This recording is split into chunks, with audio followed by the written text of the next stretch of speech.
dan 10% ini kegiatan-kegiatan utama untuk sosialisasi, edukasi, maupun penindakan-penindakan yang dilaksanakan oleh teman-teman terkait dengan gembur rokok ilegal. Menariknya, pada umumnya ya Tribuners tahu bahwa bea cukai biasanya ada di pelabuhan-pelabuhan laut maupun udara biasanya. Loh, lalu kenapa ada di Purwokerto? Nah, ini menarik Mbak Bella.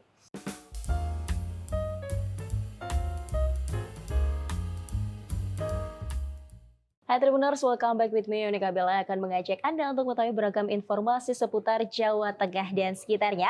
Dan hari ini langsung menyapa dari Kabupaten Banjarnegara. Sudah hadir bersama dengan Bella ini ada Bapak Triharso Widi Rahmanto, selaku PJ Bupati Kabupaten Banjarnegara. Selamat siang Bapak, apa kabar? Selamat siang Mbak Bella.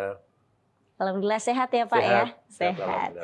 Kemudian selain itu ada juga Bapak Eri Prasetyanto selaku Kepala Bea Cukai Purwokerto. Selamat siang Pak Eri. Selamat siang Mbak Bella. Sehat juga ya Bapak ya? Sehat, baik. And for your information Tribuners, kami semua yang sedang melakukan syuting pada hari ini sudah divaksin booster. That's me dalam keadaan sehat dan aman, terkendali. Begitupun juga dengan Pak Tri dan juga Pak Eri ya, pastinya sehat. Baik, kita hari ini akan membahas terkait pemanfaatan DBHCHT, it's mean dana bagi hasil cukai hasil tembakau yang ada di Banjarnegara untuk tahun 2023 ini, Pak Tri dan juga Pak Eri. Tapi sebelumnya, Bella mau langsung ke Bapak PJ Bupati terlebih dahulu nih ya. Bapak Eri berarti bersabar terlebih dahulu ya Bapak ya. Baik, kita ngobrol santai saja Bapak, pastinya terkait hal ini. Sebelum menarik panjang pastinya terkait DBHCHT, ini saya mau tanya ke Pak Bupati, ini kan kemarin habis hari jadi gitu ya, di bulan Februari. Agenda terakhir yang dilakukan saat hari jadi kemarin apa saja nih? Silakan. Ya, terima kasih Mbak Bella. Yang kami hormati Mas Eri dan Mbak Bella dan Tribuners untuk terkait dengan hari jadi. Ini kan kemarin hari jadi Banjarnegara ini adalah yang ke-452. Dan alhamdulillah ini berbeda dengan 2 tahun yang lalu. Kalau 2 tahun lalu kita masih dalam masa pandemi COVID, sehingga dilaksanakan tidak semeriah dan spektakuler yang kemarin dilaksanakan. Ada 25 rangkaian kegiatan yang dilaksanakan oleh Pemkab Banjarnegara. Yang pertama diawali dengan launching logo dari hari jadi sendiri. Kemudian juga dilaksanakan berbagai kegiatan. Utamanya yang pertama tentu saja dari puncaknya itu ada kirap, prosesi, dan menampilkan tarian 1000 SMP. Kemudian juga ada pagelaran wayang kulit. Ini juga merupakan salah satu program dari DBHCT terkait dengan gembur rokok ilegal. Kemudian juga ada off-road, kemudian juga ada festival Embek. Kemudian ada juga terkait dengan pengajian dan juga ada proses-proses yang lain, terutama di dalam meningkatkan program UMKM di Banjarnegara. Ada UMKM Expo, kemudian juga ada Agro Expo, di mana kemarin juga pengunjungnya sangat luar biasa. Kalau biasa di kabupaten lain biasanya hanya penerimanya hanya besar 2 miliar, tapi Banjarnegara kemarin sudah menembus 3 miliar dalam pelaksanaan kegiatan itu. Dan masih banyak lagi kegiatan-kegiatan seperti kegiatan olahragaan, kemudian juga kesehatan untuk pengobatan gratis dan lain sebagainya yang tentu saja ini sangat bermanfaat bagi masyarakat di Banjarnegara. Luar biasa, ini penjelasannya 3 SKS ya Pak ya. Luar biasa. Baik, kemudian nih masih ke Pak Tri, ini tadi kan perihal pemanfaatan DBHCHT yang sudah dijabarkan tadi panjang sekali dan sangat jelas. Nah, kemudian nih sebenarnya supaya pemanfaatan tersebut tepat sasaran ini bagaimana Pak? Ya, sebagaimana kita ketahui bersama, dana ini merupakan dana transfer yang merupakan kepada provinsi penghasil tembakau maupun penghasil rokok ya. Dan ini kita manfaatkan secara optimal, utamanya untuk 50% itu kita pergunakan untuk peningkatan kesejahteraan masyarakat, di mana terbagi ini 30% untuk BLT kepada orang-orang yang tidak mampu. Dan alhamdulillah ini tentu saja akan sangat membantu bagi peningkatan pendapatan maupun pengeluaran konsumsi di masyarakat. Kemudian yang 20% sendiri ini kita pergunakan untuk peningkatan kualitas maupun produktivitas dari bahan-bahan tersebut. Kemudian yang 50% lagi ini dipergunakan untuk terkait dengan 40% untuk kegiatan-kegiatan kesehatan dan 10% ini kegiatan-kegiatan utama untuk sosialisasi, edukasi, maupun penindakan-penindakan yang dilaksanakan oleh teman-teman terkait dengan kebun rokok ilegal. Oke, luar biasa nih Pak Tri. Sudah, saya langsung beralih ke Pak Eri. Terima kasih Pak Tri, tapi nanti saya akan lanjut lagi ke Pak Tri ya. Baik, ini Pak Eri, tadi pastinya terkait pemanfaatan di BHCHT, tapi sebelumnya mungkin bisa mengedukasi para Tribuners yang ada di rumah terkait bea cukai sendiri. Bisa dijelaskan sebenarnya cukai itu apa dan kemudian kenapa dinamakan bea cukai? Begitu, silakan Pak Eri. Wah, ini bisa 3 SKS juga ini sebenarnya. Monggo Bapak. Jadi, baik, menarik, mungkin akan saya persingkat penjelasan ini. Bea dan cukai. Ada 2 kata. Bea dan cukai itu beanya itu terkait dengan kegiatan impor dan ekspornya. Kalau kegiatan impor terkait dengan pungutan atau pengenaan terhadap penerimaan negara, namanya adalah bea masuk. Sedangkan ekspornya adalah bea keluarnya. Lalu cukainya apa? Nah, ini cukai ada beberapa yang dikenakan barang kena cukai, antara lain hasil tembakau ini yang sudah kita bahas. Inilah kenapa bea cukai selalu mengawasi kegiatan impor, ekspor, dan kegiatan cukai. Peredarannya seperti apa. Menariknya, pada umumnya ya Tribuners tahu bahwa bea cukai biasanya ada di pelabuhan-pelabuhan laut maupun udara biasanya. Loh, lalu kenapa ada di Purwokerto? Nah, ini menarik. Karena kami punya tugas lainnya selain menjaga impor, yaitu melakukan trade facilitator. Jadi memfasilitasi perdagangan bagi masyarakat usaha yang ada di Indonesia ini, khususnya yang memiliki fasilitas kawasan berikat dan fasilitas KIT IKM. Nah, ini kita yang jaga di Purwokerto ini, termasuk halnya dengan cukainya. Dari dominasi penerimaan negara yang berkaitan dengan impor, ekspor, dan cukai, di Purwokerto ini paling banyak adalah sektor cukainya. Jadi dominan 90% dari cukainya. Maka kita juga mengawasi ini, dan tentunya kontribusi dari DBHCHT ini kita mengawasi untuk kegiatan cukainya. Mungkin itu aja Mbak penjelasan singkat. Oke.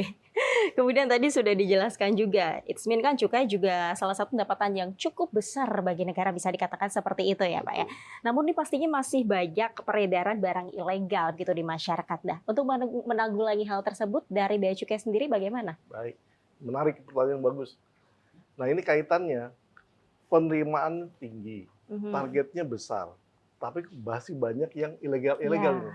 Makanya pemerintah selain menugaskan kami di Bea Cukai juga menggandeng Pemda atau Pemkab terkait, khususnya penghasil dari cukainya ini.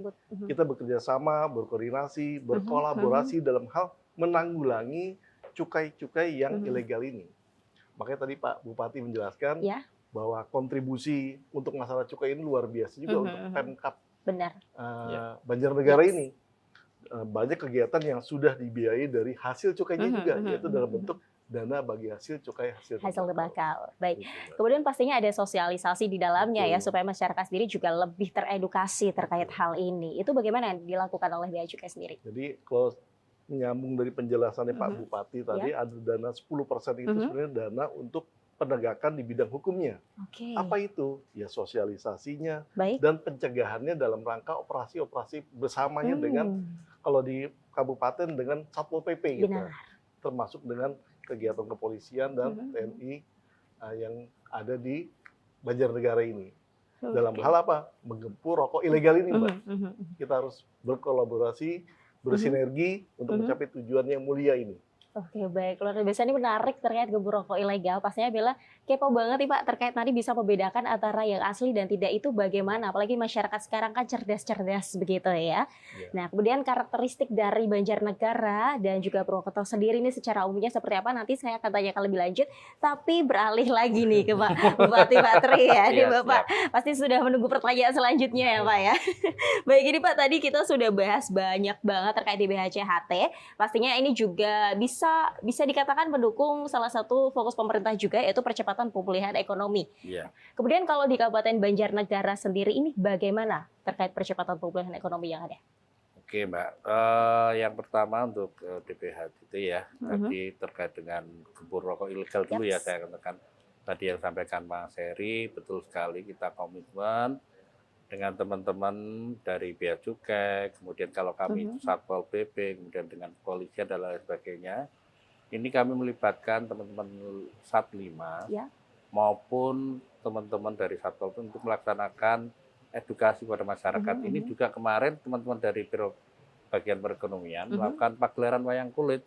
Melalui kebudayaan kita juga mensosialisasikan upaya-upaya pencegahan dari rokok ilegal sendiri. Kemudian untuk terkait dengan upaya-upaya pemulihan ekonomi, tentu saja kami yang tadi kami sebutkan, kami melaksanakan berbagai event terkait dengan Agro Expo maupun UMKM Expo. Benar. Di situ kami mengundang seluruh UMKM yang ada di Banjarnegara yang tentu saja juga mempunyai kualitas yang sangat luar biasa. Dan kami juga melaksanakan kegiatan pameran, kemudian juga melaksanakan kayak business matching, kemudian juga ada forum temu investasi kita laksanakan, sehingga harapannya tentu saja akan semakin meningkatkan atau menggerakkan penglihatan perekonomian di Banjarnegara. Kemudian juga terkait dengan peningkatan kualitas mutu, kita juga melakukan pelatihan-pelatihan budak UMKM, baik terkait dengan pengepakannya, kemudian juga bagaimana UMKM itu sendiri untuk mengupload hasil-hasilnya, tentu saja karena kita sendiri menyadari bahwa saat ini era digitalisasi sangat-sangat penting ya, bagaimana mereka memasarkan dari produk-produk UMKM-nya melalui digitalisasi. Kita latih mereka, kita bikinkan mereka juga website-nya, kemudian kita buat Starbucks-nya untuk pelaksanaan kegiatan itu. Wow, luar biasa. Pastinya digitalisasi era ini ya, 5.0 ya, generasi Z. Pastinya banyak generasi muda juga yang harusnya bisa punya rasa memiliki di Kabupaten Banjarnegara sendiri pastinya ya, secara umum di Purwokerto juga ini. Nah, kemudian nih Pak, tadi kan sudah dijelaskan juga terkait UMKM juga. It's mean berarti bisa mendukung percepatan pemulihan ekonomi. Bisa dibilang juga mengundang para investor-investor di luar juga menanamkan modalnya di Kabupaten Banjarnegara. Sejauh ini untuk investor sendiri bagaimana? Kami yang pertama tentu saja kami memperbaiki dulu terkait dengan dokumen RT RW yang ada di Banjarnegara. Kalau kita ketahui bahwa Banjarnegara ini adalah sebagian besar adalah lahan hijau. Jadi lahan hijau itu tidak bisa dipergunakan untuk pendirian pabrik-pabrik yang ada di Banjarnegara. Dan ini sudah kami usulkan kepada Menteri ATR, BPN, untuk melakukan revisi-revisi, dan ada berbagai daerah yang bisa nantinya yang kita kuningkan ataupun nanti sebagai daerah-daerah yang bisa didirikan pabrik. Kemudian kita tawarkan, kita undang para investor, kemarin sudah melalui forum investasi daerah. Ini kemarin kita bedah seluruh pengusaha yang ada di Banjarnegara kita undang, kemudian pengusaha-pengusaha yang ada di Jakarta kita undang. Utamanya ada beberapa masalah, utamanya di dalam perizinan. Dan tahun ini pula kami juga sudah berencana untuk mendirikan MPP, Mall Pelayanan Publik, di mana semua pelayanan nanti akan terpusat menjadi satu, semua akan dilaksanakan secara digital, secara sehingga semuanya bisa secara tepat, semua bisa diakses secara lebih mudah, dan tentu saja pelayanan perizinan akan lebih cepat lagi. Dan tanpa biaya itu. Tanpa biaya. Pastinya ini juga salah satu pemanfaatan di BHCHT dilakukan secara optimal begitu ya, dan juga maksimal oleh Kabupaten Banjarnegara begitu ya Pak. Ada juga sinergi antar beberapa stakeholder terkait seperti yang Bapak sebutkan tadi. Semangat selalu Pak. Ya, makasih Mbak. Kemudian saya beralih ke Pak Eri lagi. Ini tadi terkait apa sih sebenarnya yang membedakan antara rokok ilegal dan juga legal begitu, mungkin secara spesifiknya langsung kepada Pak ahlinya ini. Silakan Bapak. Baik, ini menarik Mbak pertanyaan ini. Apalagi tadi Pak Bupati sudah menjelaskan ada kegiatan seni wayang kulit. Terus di masuki kegiatan sosialisasi Benar. terkait masalah Gempur rokok ilegal gempur rokok ya. ilegal. Bagaimana caranya? Itu tantangan buat kami. Wayang kulit bentuknya siluet hitam, Iya. sedangkan kita harus mempresentasikan, menjelaskan mengenai pita cukai. Jadi pita cukai yang sedang ada beredar ini memang harus dilekati di salah satunya di rokok itu lah. Ditempel sedemikian rupa sehingga si konsumen apabila ingin mengkonsumsinya itu wajib atau bahkan harus merobek dari pita cukainya itu. Banyak ya pita cukai yang dipalsukan ada. Ada juga yang sudah bekas itu digunakan kembali. Waduh. Nah, ada juga yang tidak sesuai peruntukannya. Seharusnya untuk PTA tapi dipakai oleh PTB produksinya. Ada juga peredaran yang benar-benar tidak pakai pita cukai. Wah. Polos sama sekali, Zong. luar biasa. Itulah tantangan buat kami menjelaskan ke masyarakat apa sih pita cukai itu dan bagaimana mengidentifikasi antara pita cukai yang asli dan yang palsu seperti apa. Itu pernah pengalaman bagi kami waktu itu ya. Banyak masyarakat yang belum paham. Jangan masyarakat penjualnya sendiri tidak tahu apakah ini pita cukai asli atau tidak. Ini bahaya. Dia kalau menjual yang tidak asli atau alias ilegal, mereka juga yang bermasalah dalam menjual itu. Jadi kita selalu melakukan sosialisasi dan perlu diketahui bahwa pita cukai tiap tahun itu berubah. Desainnya. Ada kode-kode unik khusus sendiri, ada kertasnya pun didesain sendiri, gambar-gambarnya pun didesain. Tiap tahun berubah. Kenapa? Memang untuk menghindari penyalahgunaan yang tidak semestinya. Itu Mbak, itu seperti halnya kita megang uang. Benar. Itu punya kode-kode. Ya, ada nomor serinya begitu ya. Ada nomor serinya, ada barcode segala macam. Benar. Seperti halnya pita cukai itu uang juga sama. Itu yang harus kita jaga. Kemudian tadi mungkin sudah dijelaskan juga. Nah, kemudian kalau membedakan sebenarnya tadi kan kalau penjualnya memang tidak tahu begitu. Nanti ketika ada penegak hukum yang datang langsung ke lapangan gitu ya menindaklanjuti, padahal pedagangnya sendiri nih nggak tahu nih. Itu bagaimana? Baik, makasih Mbak. Itulah kami berkolaborasi dengan Pemkab, Pemda terkait seperti itu. Kita melakukan sosialisasi kalau bisa sampai dengan level yang paling rendah. Benar. Ke sekolah-sekolah kalau perlu ya kita didik juga bahwa pita cukai fungsinya apa dan peranannya apa sampai dengan bentuknya seperti apa. Gitu. Hal menarik tadi disampaikan Pak Bupati masalah UMKM. Tadi saya ingin menambahkan, boleh Mbak ya? Iya, silakan Pak. Pak Bupati bahwa importnya Banjarnegara luar biasa.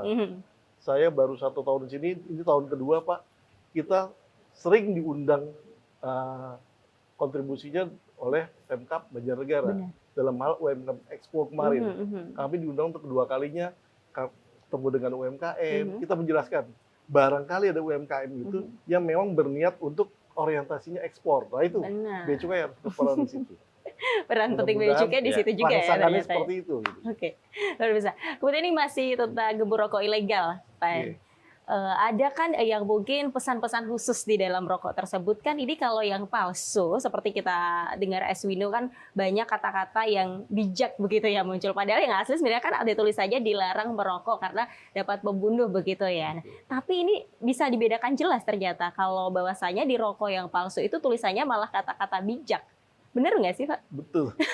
Jadi memang itu loh dilemanya, Mbak. Dilemanya. Didoakan supaya makmur begitu katanya. Kalau dia yang palsu. Itu gimana? Jadi memang kalau kita lihat masyarakat sendiri, pengetahuan mengenai pita cukai itu banyak yang belum paham. Itulah tugas kami. Tugas Pak Bupati juga dalam hal ini untuk menjelaskan semuanya. Paling gampangnya jangan sampai membeli rokok yang polos, yang tidak ada pita cukai minimal itu. Minimal masyarakat tahu, oh ini tidak ada pita cukai, nggak usah dibeli. Atau lebih pinter lagi masyarakat bisa membedakan, oh ini produksi rokoknya PTA, tapi kalau ditempel pita cukainya PTB, nah ini kok bisa nggak usah dibeli atau bahkan dilaporkan ke kami untuk dilakukan penindakan atau upaya lainnya, atau mungkin ke Satpol PP bisa seperti itu. Itu yang kami gaungkan, kami sosialisasikan begitu. Oke, luar biasa menarik. Mungkin Tribuners bagi yang masih nggak tahu atau mungkin bisa dikatakan dalam tanda kutip tertipu dengan kata-kata rayon-rayon seperti itu ya. Didoakan makmur, yaudah gue beli deh ini ya rokok. Padahal tuh palsu. Tribuners hati-hati ya, waspada begitu ya. Baik, kemudian kembali lagi ke Pak Tri nih. Tadi sudah banyak kita bahas terkait di BHCHT, kemudian cukai dan juga gempur rokok ilegal. Ada juga tadi wayang kulit yang di dalamnya disisipi dengan sosialisasi gempur rokok ilegal sendiri. Kemudian kalau dari dari Pak Tri sendiri nih, selaku PJ Bupati Kabupaten Banjarnegara, apa sih sebenarnya harapan Bapak untuk di BHCHT ini sendiri? Silakan Pak. Harapan saya ke masyarakat tentu saja apa yang disampaikan Mas Eri tadi sangat-sangat betul. Belilah rokok yang menggunakan cukai. Karena yang pertama tentu saja kalau kita tidak membeli rokok yang tidak menggunakan cukai, itu dampak kesehatannya juga sangat buruk terkait dengan tidak terkontrolnya kandungan nikotin yang ada di dalam rokok sendiri. Merokok itu sudah merugikan kesehatan, apalagi tanpa adanya quality control ya Mas, ya, kontrol dari kesehatan. Kemudian juga terkait dengan ini bisa mengurangi pendapatan negara tanpa kita beli rokok yang tanpa cukai. Karena pendapatan negara sendiri kita ketahui bersama itu juga akan dikembalikan kepada masyarakat untuk pembangunan dan baik infrastruktur, kemudian bidang pendidikan, kesehatan, dan lain sebagainya. Dan tentu saja ini untuk meningkatkan kesejahteraan masyarakat. Dan terakhir, tentu saja kalau tanpa cukai, ini rokok itu akan lebih murah ya Mas ya? Lebih murah, ini tentu saja akan membuat masyarakat, utamanya yang generasi muda, akan lebih mudah untuk membelinya. Dan ini juga akan berdampak pada kesehatan dari masyarakat sendiri. Dan harapan kami, marilah kita beli rokok yang ada cukainya. Ya, kalau sudah merokok, kalau tidak merokok ya jangan merokok. Jangan beli juga. Mungkin bisa mengedukasi yang lain, saudaranya yang merokok begitu ya, untuk tidak beli yang ilegal begitu ya, lebih tepat. Oke, terima kasih Pak Tri ya. Kemudian kembali ke Pak Eri, tadi kan sudah dijelaskan begitu ya, untuk yang melanggar-langgar sendiri ini bagaimana mereka bisa melaporkannya? Ya, masalah melaporkan ini bisa langsung ke kami. Jadi kalau zaman sekarang udah tiap orang hampir punya handphone ya. Silakan ketik Bea Cukai Purwokerto atau www.beacukai.go.id. Itu bisa mengadukannya apabila ada informasi terkait masalah rokok yang ilegal tadi, yang tidak dilekati pita cukai, atau minimal bisa menghubungi Satpol PP terdekat. Baik. Ya, untuk bisa koordinasi dengan kami juga tentunya. Jadi ada informasi langsung kita tindak lanjuti upaya pencegahannya seperti apa. Itu, jadi buat Tribuners yang mungkin menjumpai ya atau menemui begitu yang ini jelas-jelas melanggar, langsung melaporkan saja ke websitenya sudah Pak Eri sebutkan tadi ya.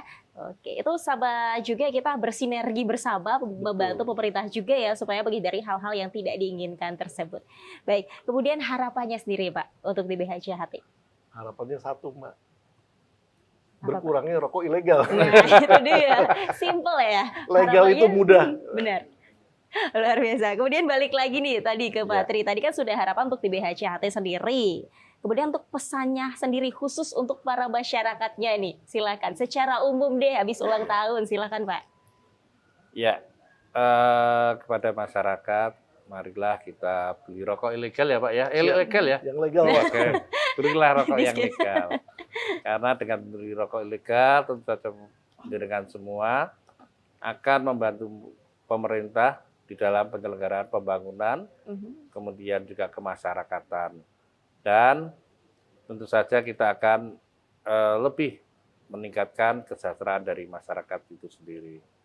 Dan jangan sampai kita beli rokok ilegal lagi. Iya. Last but not least Pak, 3 kata untuk di BHCHT di Kabupaten Banjarnegara. Silakan. Monggo Bapak. Tadi barengan atau gimana yang Banjarnegara bangkit, Banjarnegara sejahtera. Banjarnegara bangkit, Banjarnegara sejahtera. Seperti tema ulang tahun kemarin ya Pak, luar biasa. Kemudian pastinya 3 kata juga untuk Pak Eri. Ini sudah disiapkan belum nih? Yang paling mudah aja. 3 kata Mbak ya. Gempur rokok ilegal. Gempur rokok ilegal. Dan kita mau sounding bersama-sama tadi yang disebutkan oleh Pak Tri juga, ini Banjarnegara bangkit, Banjarnegara sejahtera ya. Oke, 1, 2, 3. Banjarnegara bangkit, Banjarnegara sejahtera. Sekali lagi terima kasih Pak Eri dan juga Pak Tri untuk waktunya di Tribun Forum hari ini. Sehat selalu, program-program kedepannya lancar juga, sinergi bersama dengan stakeholder terkait juga aman, sejahtera dan juga lancar ya seperti Kabupaten Banjarnegara yang habis ulang tahun kemarin nih ya. Masih fresh-freshnya begitu ya Pak ya. Programnya juga semakin fresh, semakin luar biasa ke depannya. Amin gitu yang diharapkan ya. Sekali lagi terima kasih, sehat selalu Pak Eri dan juga Pak Tri, matur nuwun sangat. Dan Tribuners, demikian untuk Tribun Forum hari ini. Pesan yang kita bisa ambil hari ini adalah sosialisasi pemanfaatan DBHC-HT terus bersuara untuk Kabupaten Banjarnegara semakin sejahtera. Saksikan terus Tribun Forum only on channel YouTube Tribun Jateng. Don't forget to subscribe, like, comment, and share this video. And then turn on your notification bell to find out more all about Tribun Jateng. Saya Unika Bella Mokilis Kinapuri yang bertugas pamit undur diri. Selamat beraktivitas, tetap jaga kesehatan, dan salam Tribun.